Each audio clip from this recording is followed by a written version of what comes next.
Hi, everybody. This is Dave Levine with Trickle Research. Today we have Eric Offenberger. He's the CEO of Vext Sciences. We initiated coverage of Vext, I want to say in January of 20. It seems like it was longer ago than that, but actually, Pre-COVID. yeah, it was. I get a little pre-COVID, right? I mean, but I was introduced to the company at the Microcap Rodeo, if I remember right, and it was in Austin in October of 2019, and that particular conference was run in part by a couple of good friends of mine, Wiley Johnson and Evan Greenberg, and I've known them forever, and a lot of people in the microcap space know those two characters, friends of mine. So when they put their show on, I was happy to come, and one of my favorite IR guys happened to introduce me to Vext. That was Brett Moss at Hayden IR. And so I got to know the story a little bit and kind of got my arms around it and thought, okay, I think I understand this. So I wrote the story. That was in, like I say, January, late January. By about February, Eric had become the new CEO, and which was actually a fortuitous thing for me, because I think Eric probably has taught me more about this business and certainly more about this company than I thought I knew.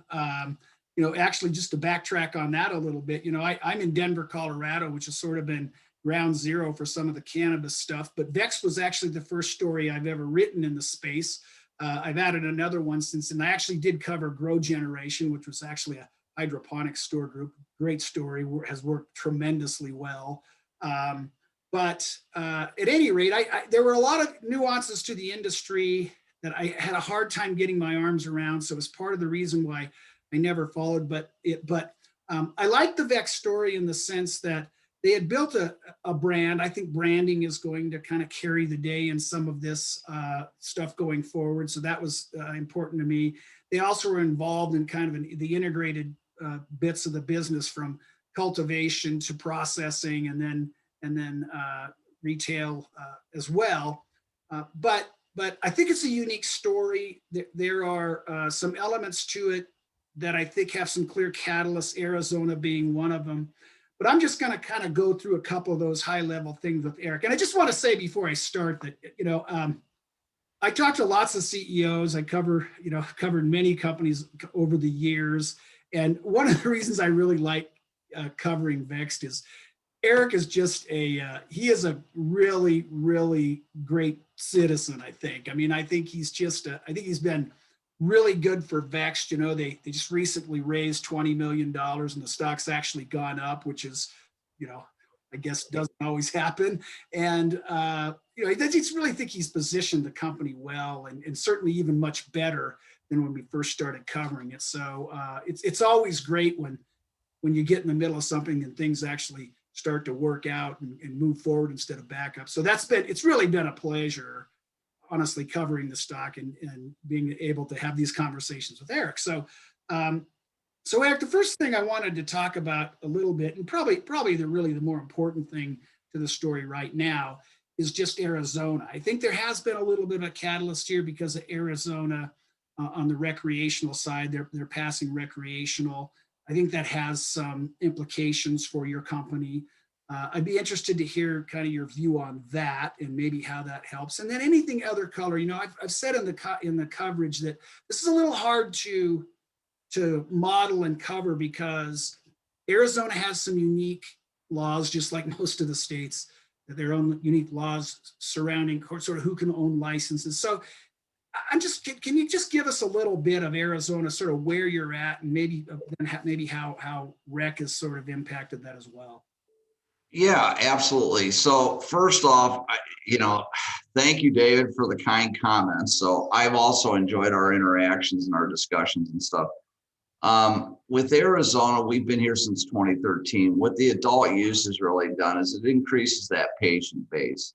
And the state was fast in getting it out. We didn't anticipate it until March or April of this year, but they did it in January, so they were very quick. You're seeing that the market's trying to figure it out because obviously they put a heavier tax base on it. So a recreational sale is at 25% of a tax, whereas a medical sales at 8%. So we're still seeing how that shakes out. February was a little bit flat. It's still up from the medical side, but flat from the other perspective with the adult use was they're coming in and kicking the tires. They might buy some pre-rolls, a lower average ticket price because the out the door price is still the same with that sales tax. So we still saw good medical sales. You saw some recreational sales, not as much built. Now in March, we're seeing more of the adult use sales as it's starting to kick in. And I think, we're getting the dispensaries positioned to support that and to know how to market to that customer base. So I think that's really starting to drive momentum. What you were talking about, the uniqueness of Arizona is the dispensaries are not for profits right now. Fortunately, with the adult use passage, they are going to allow us to convert those. We haven't seen the specific guidelines. So hopefully this year we'll be able to go to a more traditional business model of for-profit instead of charging services that we're actually able to report what the dispensary is doing. We'll be able to have a traditional balance sheet of ownership, evaluation. So we're pretty excited about that. That should make the complexity of trying to tell the story a lot easier. Plus, from an administrative standpoint, it's a lot cleaner. So pretty excited about that. So that's where we're at this point in time in Arizona. And as David alluded, we operate two grows, an outdoor grow, 2 dispensaries, and we market the Vapin brand, which is in the majority of the dispensaries out in this area. So, Eric, do you have any sense of how rec has impacted? And I know this seems obvious, but I'm not sure that I really think it's obvious everywhere, just because of, again, the nuances in state laws one to the next. But my sense in Arizona is that the rec passage may prove particularly advantageous for established players like Vext. Is that a reasonable view, or maybe am I overstating that? No, the expectation is because of the way the rec passed is anybody that was an existing operator automatically got the recreational capacity also by filing with the state. So they grandfathered you. They've then done 10 additional licenses that are traditional like we have, with the exception of they can't be moved. So last week I was reading, I think it was in the paper on Sunday, they did the lottery last week for these 10, and they were granted to counties that only had 1 dispensary, that you could get another dispensary in that county that they wanted 2, but they could not be moved. So licenses used to be able to be moved. These licenses will not be able to be moved from the dispensary standpoint. That said, I think the state was charging $25,000 a license. They had such demand that I think they took in $8 million in fees. So that was for those 10. We'll see how those get awarded, and it's a limited license state. Then they're going to do 26 social equities. We really have not seen what the social equity looks like yet, David, as far as the guidelines on it or the criteria, but a lot of states you're seeing do that. So it'll still be a cap, unlike Colorado, where it's, pretty unlimited. It'll be a cap on license. That becomes a good thing. So what will happen on the adult use is you increase the amount of patients that you can have in the count. So Arizona's got a population of about 7.7 million residents. It's continuing to expand. We all read the political stuff of what's happening. Arizona has a lot of good economic stuff going on. There's a semiconductor plant from Taiwan that's coming to the city that between 2021 and 2024 will spend about 12 to 13 billion on building this campus, and it'll employ 1,600 people at a higher wage. So it's continuing to attract population. It's continuing to attract new people. So I think that's really bodes well for what's going to happen on that. The biggest challenge of the recreational will be supply. And you'll see that issue of supply not being able to meet demand in the short term. Obviously that'll catch up, but from a cultivation standpoint, when you had a license here, you had one cultivation license that you could operate as part of your dispensary. With the adult use, you then got a secondary license, which is a recreational. So some of the communities, have the traditional setback rules and the building rules. They're making it a little bit more of a challenge where they're also saying, hey, with this adult use that's recreational, we want you to, you can't do a recreational here. You can do a medical, but not a recreational. So they're limiting some of that. So I think that's going to make it a little bit more challenging as the cultivators start to come on and capacity picks up and stuff like that. So we'll have to wait and see how that shakes out. So that'll be the challenge in the short term. So if you were to start a new cultivation today in April, you'll start to see product in 9 to 10 months time, and then that'll start to pick up.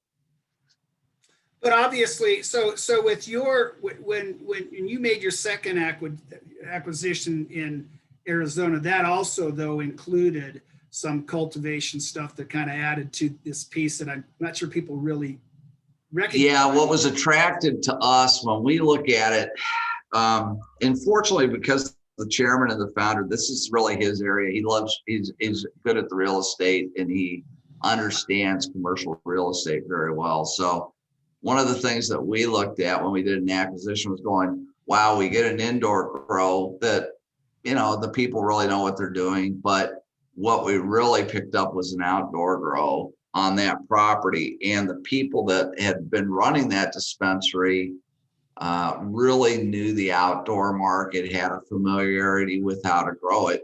So we picked up an expertise we didn't have. And that's really what Vext has looked at as, how do we add an expertise that we don't have and fit it into the organization that becomes, contributing right away. And that's what we were able to do. So we picked up an outdoor and an indoor, and then we took our expertise on retail and capital structure to get a new retail dispensary opened up in a higher traffic area so that we could, capitalize on our existing branding and stuff. So that's how we looked at it. Okay, so that's a great segue into sort of my next set of questions here.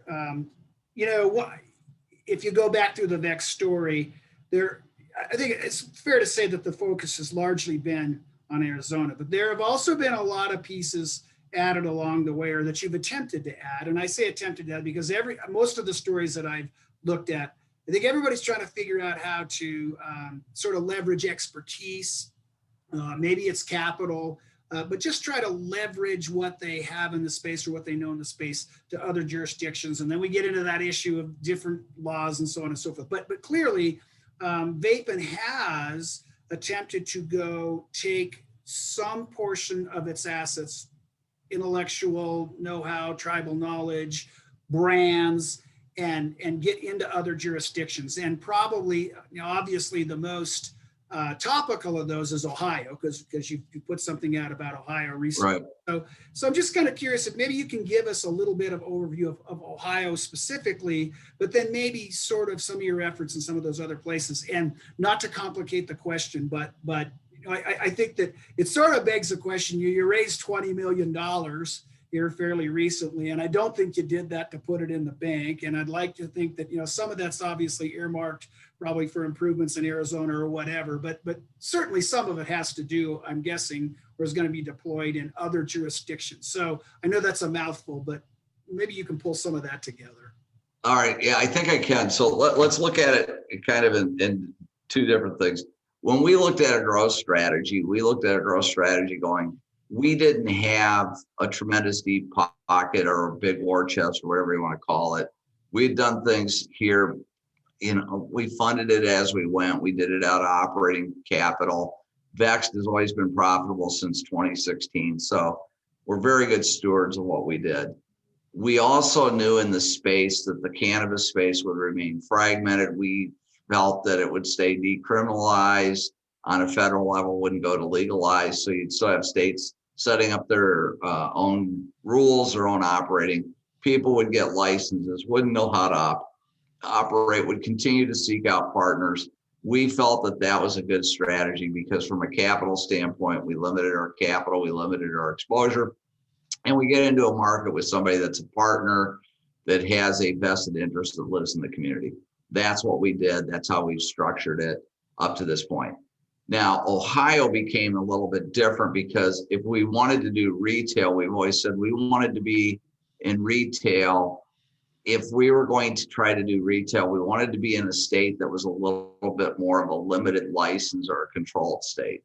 Or, if you go to California, it's wide open, but there is some control within the county or the city, within the regulations. So you got to look at it, but some type of a control so it wasn't unlimited. So for us, Oklahoma has always been a brand play and a manufacturing play, never a retail play, because it was unlimited licenses. It's really easy for startup. It's really difficult to establish that. Ohio is limited. We thought Ohio made a lot of sense. The partners we were with obviously make a lot of sense too. And the way we've negotiated the agreements is that we have right of first refusal. So ultimately, as we operate in an area, it gives our partners a way to exit by becoming part of Vext, where they can have a liquidity event, take some equity at the same token down the road. That's not where we're at in Ohio, but that was part of that structure of what we tried to do. So that's why we like Ohio. So right now, if you look at us, we have a strong retail presence in Arizona. We like the Ohio market. We're going to try to expand there with our partnership in Ohio. We would love to pick up the cultivation facility in Ohio and be vertical there. Massachusetts will come up in the spring of this year.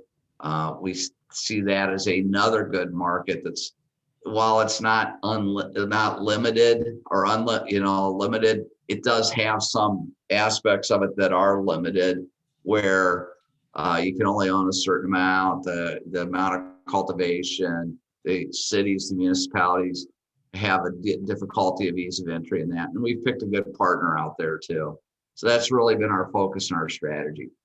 Now on the raises we've done, they've been primarily targeted for M&A. But when you think about M&A, we've really said it's really Arizona based at this point in time. And what we're looking for is there something out there that we should look to acquire that makes sense from a capital standpoint? Again, we're not the deep pocket guy that's going to overpay for an asset. I'm a firm believer that you can never make a bad buy and an overpayment into a good asset. That's really challenging and difficult.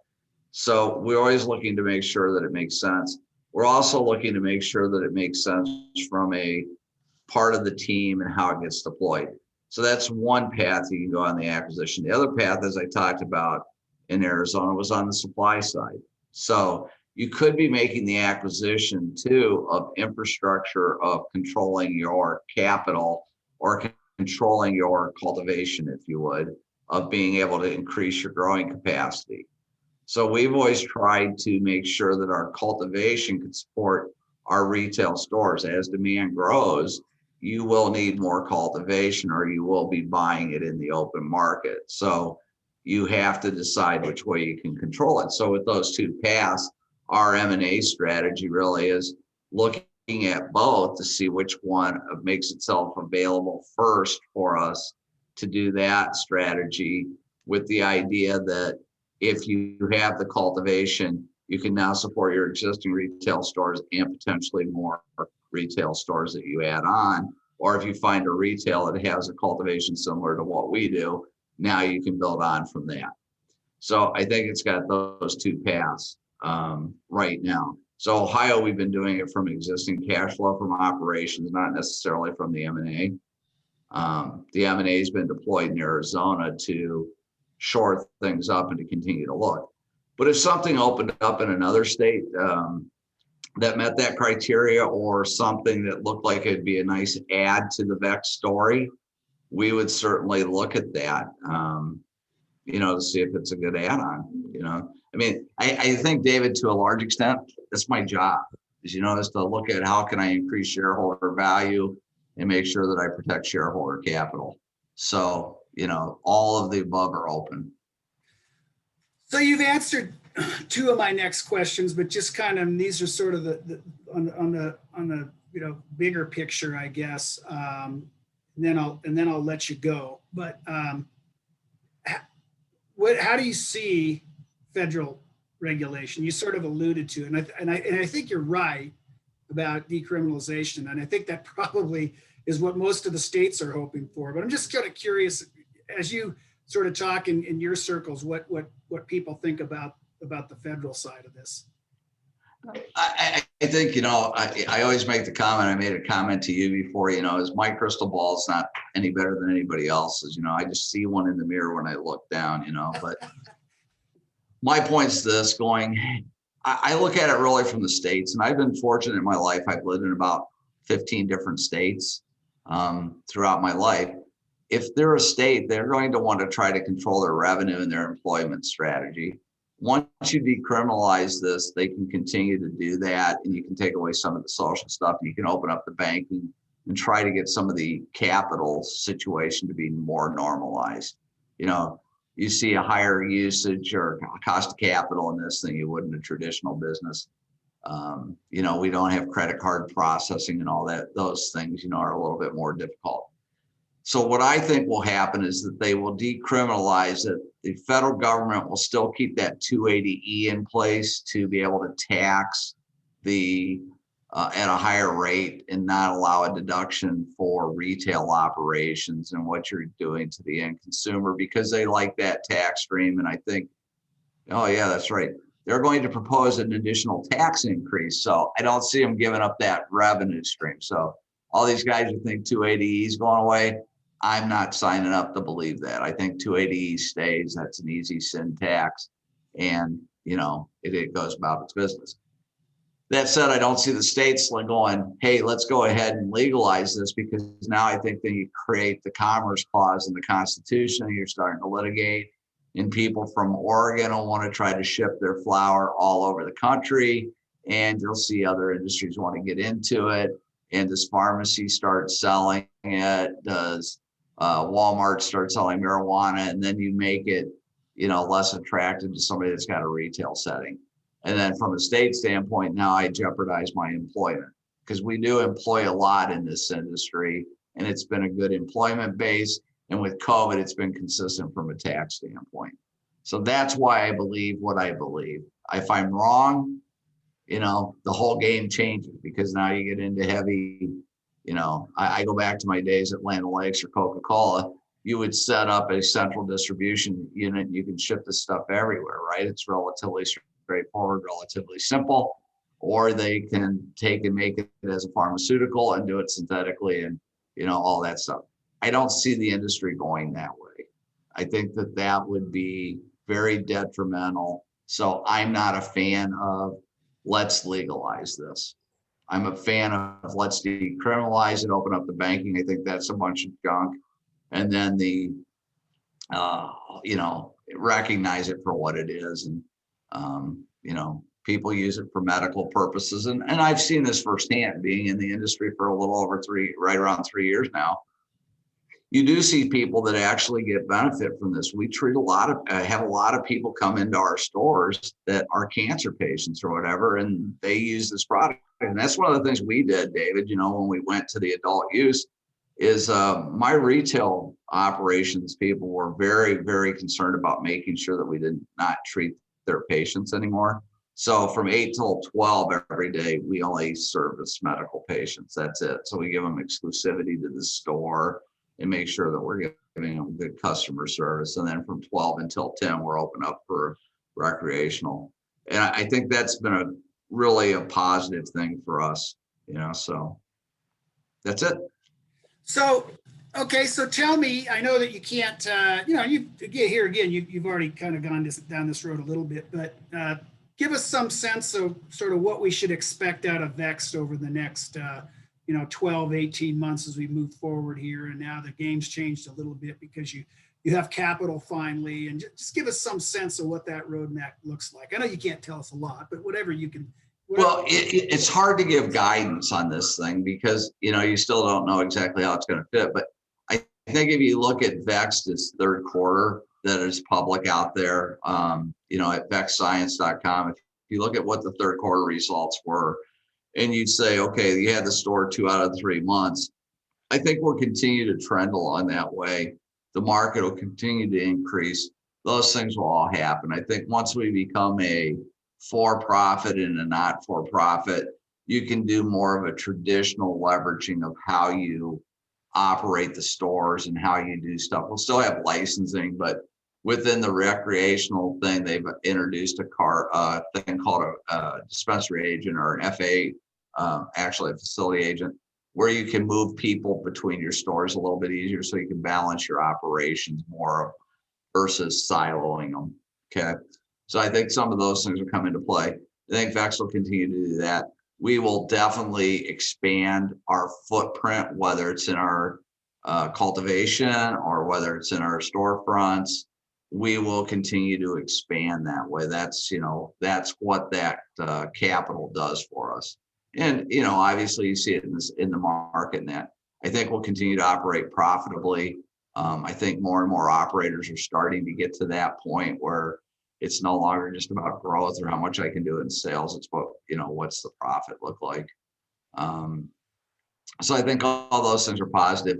I think as COVID decreases, we'll get more of a sense of what the recreational market is and what that means. So we're still pretty bullish, and we're very optimistic of what the people are doing. We still have a great team. We haven't lost anybody really from the team, as we've gone forward, and we just continue to bring on the right talent. Well, listen, Eric, I appreciate it. From my perspective, I feel like COVID has taught us a little bit about the resilience of the industry. And I think that on the federal level, the things that we've talked about, I don't necessarily know either how it's all going to roll out, but I do think that probably what is going to happen at the federal level is probably going to, at the very least, provide a little better visibility for the industry in general. I think that's a really good thing.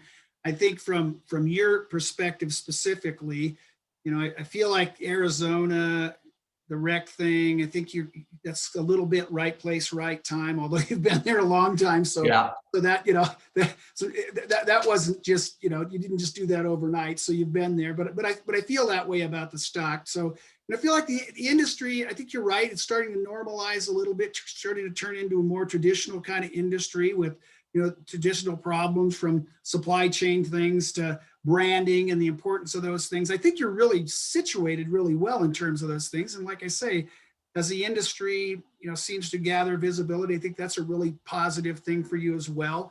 You've been capitalized now, which, is new. And, I like to say in this business, big deal.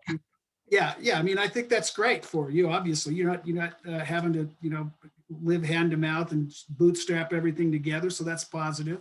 That can be positive or negative. I guess it depends on how you spend the money. But, I have a lot of confidence that you'll do that right. I say in this business all the time that, we bet on people in this most of the time. Most of the people that I know that are successful microcap investors bet on the jockey instead of the horse. And certainly my experience with you at this point is you're a pretty good horse rider. So it's got to be a damn big horse, though. I'm gonna go with that. And I just feel like you're in a pretty good spot here, and I think it gets better going forward. And I think certainly the stock has responded better. It's kind of moved around a little bit, but my expectation is I feel like if we're having this we're not going to wait a year to have this another one of these conversations. But I think if we're having this conversation a year from now, I feel pretty confident that the fundamentals here will probably make the company worth something closer to our $1.60 target than